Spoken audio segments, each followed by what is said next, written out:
तो देखो बच्चों, आज हम लोग पढ़ेंगे बॉडी फ्लूइड्स एंड सर्कुलेशन। यहाँ पे देखिए सब लोग।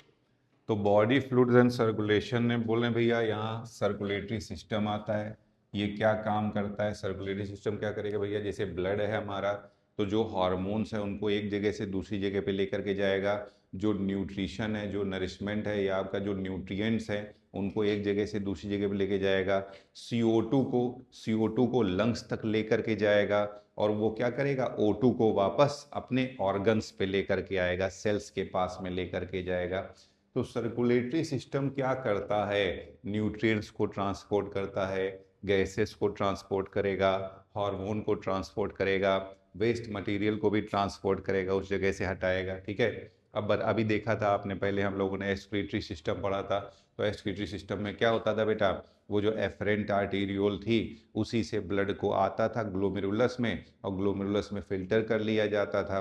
तो उससे वेस्ट मटेरियल निकाल लिया जाता था, जैसे यूरिया है, हिप्यूरिक एसिड है, क्रिएटिनिन है, या जो ड्रग्स हैं उनके जो हार्मफुल सब्सटेंस जो यूरिया में जो यूरिन के साथ निकलते हैं, वो सारे के सारे आते तो ब्लड के ही थ्रू है ना। तो ये सारा वेस्ट मटेरियल को भी ट्रांसपोर्ट करता है। सर्कुलेटरी सिस्टम में क्या क्या आता है? तो एक तो कार्डियोवैस्कुलर सिस्टम आता है, इसमें ब्लड है, हार्ट है, ब्लड वेसल्स है।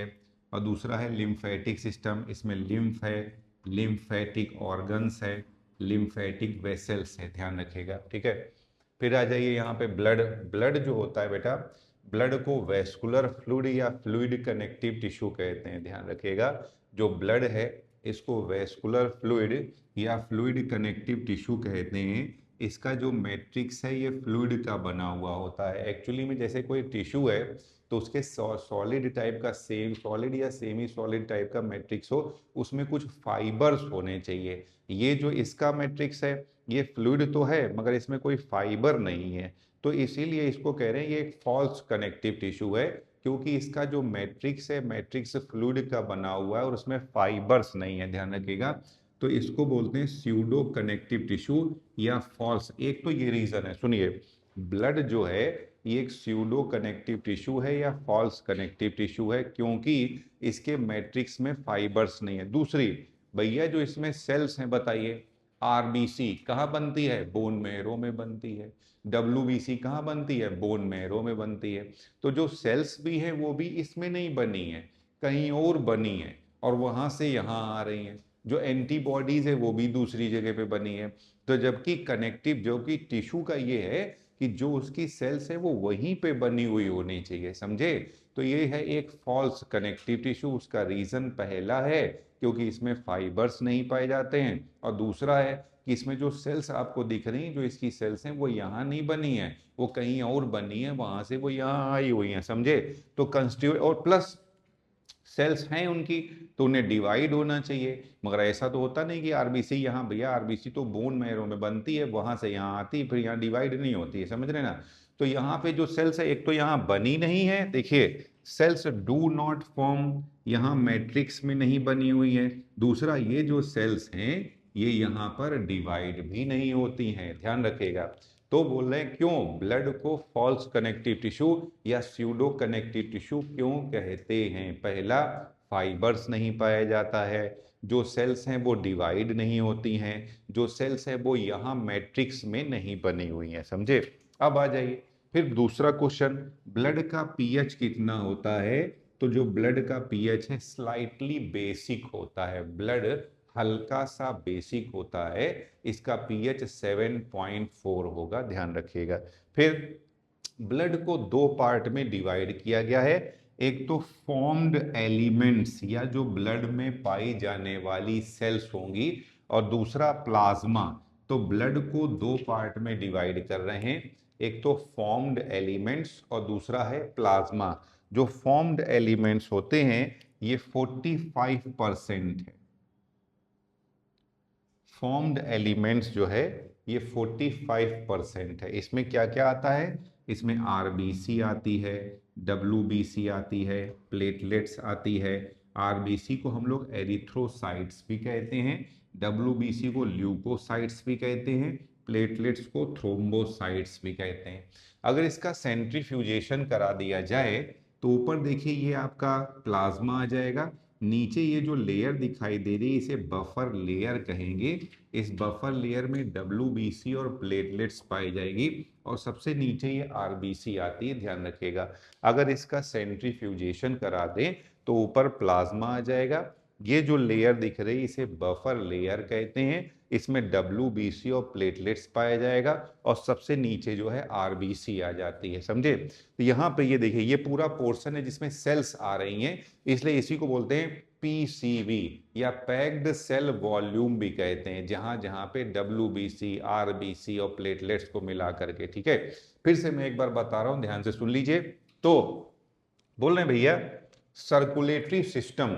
सर्कुलेटरी सिस्टम बेटा जैसे आपका जो ब्लड है, ये सर्कुलेटरी सिस्टम क्या करता है, ट्रांसपोर्ट का काम करता है। हार्मोन का ट्रांसपोर्ट करेगा, गैसेस का ट्रांसपोर्ट करेगा, न्यूट्रिएंट्स का ट्रांसपोर्ट करेगा, वेस्ट का ट्रांसपोर्ट करेगा, ठीक है। तो बोल रहे हैं सर्कुलेटरी सिस्टम के दो पार्ट होते हैं, एक तो कार्डियोवैस्कुलर सिस्टम और दूसरा लिम्फेटिक सिस्टम। ये सब हम इसमें बहुत डिटेल में आपको पढ़ाएंगे, बहुत अच्छे से ये सारी चीजें बताई जाएंगी, समझाई जाएंगी। कार्डियोवैस्कुलर सिस्टम में क्या आता है, ब्लड है, हार्ट है, ब्लड वेसल्स है। लिम्फेटिक सिस्टम में लिम्फ है, लिम्फेटिक ऑर्गन्स है, लिम्फेटिक वेसल्स है। जो ब्लड होता है ये वेस्कुलर फ्लूइड होता है या फ्लूइड कनेक्टिव टिश्यू कहते हैं इसको, समझे। ये इसका जो मैट्रिक्स है ये फ्लूइड का बना हुआ होता है। इसे स्यूडो कनेक्टिव टिश्यू या फॉल्स कनेक्टिव टिश्यू भी कहते हैं।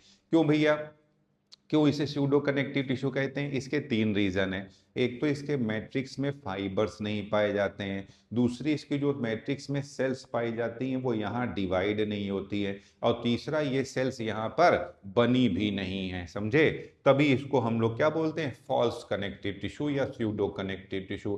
फिर इसका पीएच क्या है, हल्का सा बेसिक होता है, स्लाइटली बेसिक होता है। तो इसका पीएच जो है ये 7.4 होता है। दो पार्ट में डिवाइड किया गया है, एक तो प्लाज्मा जो कि 55% होता है, और दूसरा PCV पैक्ड सेल वॉल्यूम जो कि होता है 45%। इसमें RBC WBC और प्लेटलेट्स आ जाती हैं। RBC को हम लोग एरिथ्रोसाइट्स भी बोलते हैं, WBC को क्या बोलेंगे, ल्यूकोसाइट्स बोलेंगे, और प्लेटलेट्स जो होंगी इन्हें थ्रोम्बोसाइट्स भी बोलते हैं, ठीक है। अब यहाँ आ जाइए, जब सेंट्रीफ्यूजेशन करेंगे डायग्राम आ जाता है। तो ये ऊपर की ओर बेटा प्लाज्मा है, यहाँ पे ये बफर लेयर है। बफर लेयर में क्या क्या आता है, WBC और प्लेटलेट्स आती है, और नीचे की ओर RBC आती है। ये जो एरिया इसको WBC प्लेटलेट्स और RBC की को इसी को बोलते हैं PCV पैक्ड सेल वॉल्यूम बोलते हैं, ठीक है बच्चों। चलो तो देखो बच्चों यहाँ देखिए, तो प्लाज्मा जो है ये बहुत ही हल्के पीले कलर का होता है, स्ट्रॉ कलर्ड है ये। और क्यों, क्योंकि इसमें बाइलीरुबिन पाया जाता है। प्लाज्मा अभी बताया मैंने आपको ब्लड का 55% कंपोनेंट बनाता है प्लाज्मा। प्लाज्मा में ये जो वाटर है 90 to 92% होता है, और जो सॉलिड है 8 to 10% होता है। सॉलिड में जो आपका ऑर्गेनिक कंपोनेंट होता है 8 to 9%, इनऑर्गेनिक में ऑलमोस्ट 1%। इसमें आयन है, सॉल्ट है और गैसेस है। तो बेटा ऑर्गेनिक कंपोनेंट में प्लाज्मा प्रोटीन है 6 to 8% है। इसमें एल्बुमिन, ग्लोबुलिन एंड फाइब्रिनोजन होता है। याद रखिएगा एल्बुमिन और ग्लोबुलिन का जो रेशियो है ये 2:1 होता है, ध्यान रखेंगे। ब्लड में एल्बुमिन और ग्लोबुलिन का जो रेशियो है ये 2:1 होता है। ये जो एल्बुमिन है बेटा मैं आपको इसके पहले से बताता आ रहा हूँ एक्सक्रीटरी सिस्टम से, ये मेंटेन करती है BCOP। ध्यान से देखो बच्चों, इधर देखिए, ये मान लीजिए ये कोई ब्लड कैपिलरी है, ये ब्लड कैपिलरी है, ब्लड वेसल है। यहाँ पे जब ब्लड ब्लड ये फ्लो करता है तो ये जो ब्लड है इसकी वॉल पे प्रेशर क्रिएट करता है। ध्यान से देखिए, ब्लड ब्लड वेसल की वॉल पे प्रेशर क्रिएट करता है, जिससे ब्लड के जो लिक्विड कंपोनेंट है ये इसके बाहर आ सकते हैं। इसलिए इनके अपोजिट प्रेशर, इसके अपोजिट प्रेशर इसकी प्रोटीन मेंटेन करती हैं। ये जो अपोजिट प्रेशर होता है इसी को कहते हैं BCOP। BCOP blood colloidal osmotic pressure. तो ये क्या करती है, ये इसके लिक्विड कंपोनेंट को ब्लड वेसल के अंदर ही होल्ड करके रखती है, समझे। अगर ये प्रेशर ज़्यादा होगा, सुनो मैं बता दे रहा हूँ, ये आगे फिर से बताऊंगा लिम्फेटिक सिस्टम में। नॉर्मली जो ब्लड क्रिएट कर रहा है, वो ब्लड ब्लड क्रिएट कर रहा है कैपिलरी या ब्लड वेसल की वॉल पर, ये ब्लड का हाइड्रोस्टेटिक प्रेशर है। उसके अपोजिट कौन काम कर रहा है, BCOP, blood colloidal osmotic pressure. Normally BCOP ज़्यादा होता है और जो ब्लड का हाइड्रोस्टेटिक प्रेशर है ये कम होता है, समझे। तो जो ब्लड का लिक्विड कंपोनेंट है वो अंदर ही बना रहता है, मगर कभी कभी BCOP कम हो जाएगा और हाइड्रोस्टेटिक प्रेशर ज़्यादा हो जाएगा, तो जो ब्लड से कुछ लिक्विड पार्ट है, जैसे कुछ वाटर है आपका, समझ रहे ना, कुछ गैसेस होती हैं, WBC अमीबॉइड मूवमेंट करके बाहर आती है, इसे डायापिडेसिस कहते हैं। जब WBC अमीबॉइड मूवमेंट से बाहर आएगी इसे डायापिडेसिस बोलते हैं। कुछ प्लाज्मा मटेरियल है ये आपका बाहर आ जाएगा। यही सब जो है ना मिल करके लिम्फ बनाता है, और ये लिम्फ को कलेक्ट करती है लिम्फ वेसल, और फाइनली ये सारा ड्रेन करती है जा करके वेन में, और वेन के थ्रू हार्ट में, हार्ट से फिर लंग्स में, और फाइनली वापस कहाँ जाता है, आर्टरीज में। तो ऐसा नहीं है कि हमेशा हाइड्रोस्टेटिक प्रेशर कम बना रहता है BCOP से, कभी कभी हाइड्रोस्टेटिक प्रेशर जो है ज़्यादा भी हो सकता है BCOP से, समझे। तो अभी मैंने आपको बताया, तो ये जो बेटा यहाँ पे मेनली एल्बुमिन प्रोटीन जो है ये मेंटेन करती है BCOP, blood colloidal osmotic pressure. ये क्या चाहता है, ये चाहता है कि जो ब्लड के लिक्विड कंपोनेंट है ये अब आर्टरी या वेसल के अंदर ही बने रहें, बाहर सारे सारे ना निकल जाए, ठीक है। आइए दूसरा, इसमें आ जाती है ग्लोबुलिन। ग्लोबुलिन में क्या आ जाता है, अल्फा बीटा और गामा। गामा जो होती है इम्यूनोग्लोबुलिन होती हैं, यानी कि एंटीबॉडीज होती हैं, और ये ट्रांसफर प्रोटीन होती है। फाइब्रिनोजन ये एक क्लॉटिंग फैक्टर होता है, 12 क्लॉटिंग फैक्टर होते हैं, तो ध्यान रखना यही नहीं क्लॉटिंग फैक्टर है, और भी क्लॉटिंग फैक्टर्स होते हैं। आइए वापस, तो दूसरा और क्या होगा यहाँ पे, हार्मोन पाया जाएगा। अभी बताया बेटा हम लोगों ने एक्सक्रीटरी सिस्टम पढ़ लिया है, नाइट्रोजनस वेस्ट भी पाए जाएंगे और दूसरे क्लॉटिंग फैक्टर भी पाए जाएंगे। फाइब्रिनोजन के अलावा दूसरे भी तो क्लॉटिंग फैक्टर हैं, वो पाए जाएंगे। हिपेरिन बताया हमारे ब्लड में एंटीकोगुलेंट जो है वो हिपेरिन पाया जाता है। न्यूट्रिएंट ग्लूकोज, ग्लूकोज बेटा जब आपने बहुत देर से खाना नहीं खाया है, देखना जब टेस्ट किया जाता है ना शुगर का, तो सुबह बोलता है खाना नहीं खाइएगा, सुबह के टाइम में आएगा, इसे बोलते हैं फास्टिंग वैल्यू। रात भर का टाइम दिया जाएगा, सुबह बिना कुछ खाए पिए ये टेस्ट किया जाएगा, इसको बोलते हैं फास्टिंग वैल्यू। तो ग्लूकोज की फास्टिंग वैल्यू कितनी होगी, 70 to 110 mg पर डेसी लीटर ऑफ ब्लड, या 70 to 110 mg पर 100 ml, याद रखिएगा, पर 100 ml ऑफ ब्लड। अगर ये कंसंट्रेशन इससे ज्यादा है, इससे ज्यादा है, ध्यान रखिएगा, तो हाइपरग्लाइसीमिया, जब ब्लड शुगर का लेवल क्या है, बढ़ जाएगा। और अगर कंसंट्रेशन इससे कम आ रही है तो क्या हो जाएगा, हाइपोग्लाइसीमिया, ब्लड शुगर का लेवल क्या है, कम हो जाएगा, समझे। दूसरा सुनिए, तो मैंने क्या बताया था, बोलो बच्चों, ब्लड की शुगर की फास्टिंग वैल्यू कितनी होती है, बोलो 70 to 110 mg पर डेसी लीटर ऑफ ब्लड, समझे। अगर ये कंसंट्रेशन इससे ज्यादा है तो ये हो जाएगा हाइपरग्लाइसीमिया, कम है तो हाइपोग्लाइसीमिया। फिर मैंने आपको बताया था किस वो कौन सी कंसंट्रेशन होती है जब तक कोई भी मटेरियल नेफ्रिक फिल्ट्रेट से एब्जॉर्ब कर लिया जाएगा, रीएब्जॉर्ब कर लिया जाएगा, उसको बोलते हैं रीनल थ्रेशोल्ड लिमिट, समझे। तो ग्लूकोज की रीनल थ्रेशोल्ड लिमिट कितनी होती है, 180 mg पर 100 ml, या 180 mg पर डेसी लीटर, ध्यान रखेगा।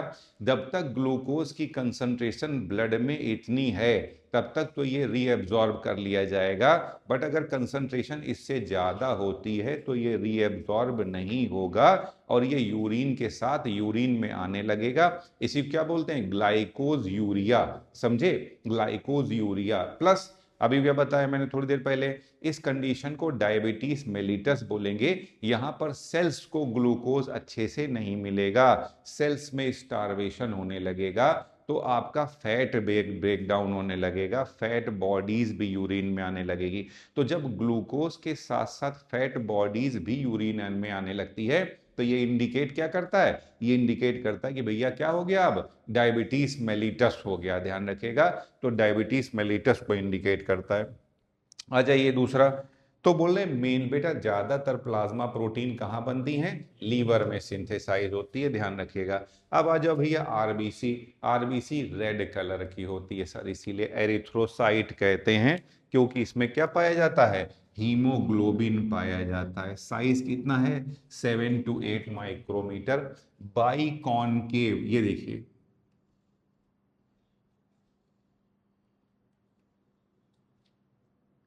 बाई कॉनकेव है और सामने से देखेंगे तो डिस्क्वाइडल है, समझे, बाई कॉनकेव है, डिस्क्वाइडल है, इस तरह से। तो और दूसरा बोल रहे हैं इसका ये शेप और लचीलापन कौन सी प्रोटीन मेंटेन करती है, स्पेक्ट्रिन प्रोटीन मेंटेन करती है। तो बोल रहे हैं आरबीसी का शेप और फ्लेक्सिबिलिटी, शेप और फ्लेक्सिबिलिटी ये क्या है, ये रिस्पॉन्सिबल होता है कि पतली पतली कैपिलरीज में भी फ्लो करती रहती है, कहीं पे फंसती नहीं है, ध्यान रखिएगा। तो इसके शेप से क्या होता है, पतली ल्यूमेन, कह रहे कैपिलरी में इतनी कम ल्यूमेन होती है बट फिर भी उससे आरबीसी आराम से फ्लो कर जाती है, कहीं फंसती नहीं है, अटकती नहीं है। दूसरा, इसके शेप से क्या फायदा होता है, high surface area to volume ratio provide करता है। तो इसका शेप क्या प्रोवाइड करता है, high surface area to volume ratio. Flexibility और शेप ये क्या प्रोवाइड करता है, इजी पासेस, आसानी से, जो पतली ब्लड कैपिलरीज हैं उनकी पतली ल्यूमेन है बट उससे भी कह रहे हैं आरबीसी निकल जाती है, कहीं पे फंसती नहीं है। दूसरा बेटा ध्यान से सुनो, एक टर्म होता है ए न्यूक्लिएटेड और एक टर्म है न्यूक्लिएटेड और एक है ई न्यूक्लिएटेड। अगर न्यूक्लियस है और हमेशा रहे तो न्यूक्लिएटेड, अगर न्यूक्लियस है ही नहीं तो ए न्यूक्लिएटेड, अगर न्यूक्लियस इमेच्योर कंडीशन में है मगर मेच्योर कंडीशन में नहीं है तो इसको बोलेंगे ई न्यूक्लिएटेड। तो जो आरबीसी होती है इसमें न्यूक्लियस नहीं पाया जाता है, जब ये मेच्योर हो जाती है तब इसको बोलते हैं हम लोग ई न्यूक्लिएटेड। क्या आप बताएंगे इसके अलावा आपने कहाँ ई न्यूक्लिएटेड पढ़ा है, सीव ट्यूब में, वेरी गुड, सीव ट्यूब भी ई न्यूक्लिएटेड होती है बेटा, ध्यान रखिएगा। इसमें भी पहले न्यूक्लियस होता है, जब मेच्योर होती तो इसका न्यूक्लियस गायब हो जाता है, इसीलिए उसके फंक्शंस को कंट्रोल करता है, उसमें प्रेशर ग्रेडियंट को कंट्रोल करता है कंपेनियन सेल का न्यूक्लियस। और सीव ट्यूब और कंपेनियन सेल आपस में एक बतले महीन फील्ड के थ्रू कनेक्टेड रहती हैं जिसको कहते हैं पिट फील्ड, ध्यान रखिएगा, समझे। चलिए आइए वापस यहाँ पे, तो सुनिए ध्यान से। तो आरबीसी जब मेच्योर होती है तब इसका न्यूक्लियस गायब हो जाता है, इसलिए इसको हम लोग ई न्यूक्लिएटेड कहते हैं, ध्यान रखिएगा। इसमें न्यूक्लियस नहीं पाया जाता है। तो और भी सर कुछ और भी होता है बेटा, इसने बहुत त्याग कर दिया है, हमारा फायदा हो तो ये बेचारी चाहती ज्यादा से ज्यादा मैं हीमोग्लोबिन कैरी करूं, तो इसने बहुत सारा त्याग कर दिया है। माइटोकॉन्ड्रिया इसका गायब हो जाएगा, गोल्जी बॉडी गायब हो जाएगी, एंडोप्लाज्मिक रेटिकुलम गायब हो जाएगा, समझे। तो ये सब इसमें नहीं पाया जाता है, यानी कि इसमें ताकि ज़्यादा से ज़्यादा जगह मिल जाए, ज़्यादा से ज़्यादा हीमोग्लोबिन को अकोमोडेट कर सके, ध्यान रखिएगा। तो सर माइटोकॉन्ड्रिया नहीं पाया जाता है तो अब ऑब्वियस सी बात है इसमें रेस्पिरेशन कैसा होगा, एन एरोबिक रेस्पिरेशन होगा, समझे। इसकी जो प्लाज्मा मेम्ब्रेन होती है इसको क्या बोलते हैं हम लोग, डोनन्स मेम्ब्रेन बोलते हैं। किसके लिए परमिएबल होगी, एनायन के लिए परमिएबल होगी। आई बात सुनने आपको। चलिए एक बार मैं फिर से बता रहा हूँ, ध्यान से सुन लीजिए, कोशिश करिए याद करने की, बेटा कोशिश किया करो। तो प्लाज्मा, बोलो बच्चों, कलर कैसा होता है इसका, एक्स्ट्रा कलर्ड, हल्के पीले कलर का होता है। क्या, किस केमिकल के कारण? बाइलिरुबिन के कारण होता है। समझे? कितना परसेंट ब्लड का पार्ट बनाता है? 55% पार्ट बनाता है। क्या क्या पाया जाता है? मेन तो वाटर होता है और कुछ सॉलिड मटेरियल पाया जाएगा। वाटर कितना होगा? 90 to 92%। सॉलिड कितना होगा? 8 to 10%। फिर वही ऑर्गेनिक और इनऑर्गेनिक में डिवाइड कर दिया जाता है। ऑर्गेनिक में 8 to 9%, इनऑर्गेनिक में वही आयन है, सॉल्ट्स है, गैसेस आ जाएंगी। ठीक है, ये 1% के आसपास है। फिर इसमें ऑर्गेनिक में सबसे बड़ा क्या होता है? Plasma protein. प्लाज्मा प्रोटीन में albumin, globulin and fibrinogen. Fibrinogen क्या होता है? एक क्लॉटिंग फैक्टर में से एक क्लॉटिंग फैक्टर होता है। समझे? और दूसरा एल्बुमिन। एल्बुमिन और ग्लोब्यूलिन का रेशियो क्या होता है बेटा? 2:1 होता है। बेटा मैं बहुत देर से समझा रहा हूं, ये एल्बुमिन क्या मेंटेन करती है? BCOP, blood colloidal osmotic pressure maintain करती है। समझे? दूसरा, ये जो ग्लोबुलिन है इसमें अल्फा और बीटा ग्लोबुलिन ये ट्रांसफर प्रोटीन होती है। गामा ग्लोबुलिन ये आपकी इम्यूनोग्लोबुलिन्स या एंटीबॉडीज होती हैं। और इसके अलावा क्या क्या पाया जाएगा भैया? हार्मोन तो ब्लड में पाया जाता है, नाइट्रोजनस वेस्ट हैं, बचे हुए क्लॉटिंग फैक्टर है, हिपेरिन एंटीकोगुलेंट होता है, न्यूट्रिएंट्स में अभी बताया मैंने, ग्लूकोज पाया जाता है। बोलो बेटा फास्टिंग वैल्यू कितनी होती है? 70 to 110 या 110 mg पर डेसीलीटर या mg पर 100 ml ऑफ ब्लड। अगर कंसंट्रेशन इससे ज्यादा होगी तो हाइपरग्लाइसीमिया, कम होगी तो हाइपोग्लाइसीमिया। और वो कौन सी कंसंट्रेशन होती है जिसके बाद ग्लूकोज जो है यूरिन में आने लगेगा? 180 mg पर डेसीलीटर। याद आया ना आपको? ठीक है, चलिए आ जाइए। और जब क्या बताएंगे क्या क्या पाया जाता है जब हम लोग बोल देते हैं डायबिटीज मेलिटस, तो क्या क्या होगा उसमें? यूरिन में ग्लूकोज होगा और दूसरा क्या होगा? Ketone bodies. ये दोनों इंडिकेट करते हैं कि हाँ भैया डायबिटीज मेलिटस हो गया। लीवर, बेटा ये जो प्रोटीन होती हैं ब्लड की, ये ज्यादातर कहाँ बनती हैं? लीवर में बनती हैं। अब आ जाइए आरबीसी को हम लोग, अब इसके बारे में और मैं अगले टर्न पे भी कराऊंगा। आरबीसी को एरिथ्रोसाइट बोलते हैं। इसका जो बोले कलर कैसा होता है? रेड कलर है, हीमोग्लोबिन के कारण होगा। शेप कैसा होता है? Biconcave and discoidal. Size क्या होगा? 7 to 8 माइक्रोमीटर होता है। शेप कौन सी प्रोटीन मेंटेन करती है? स्पेक्ट्रिन।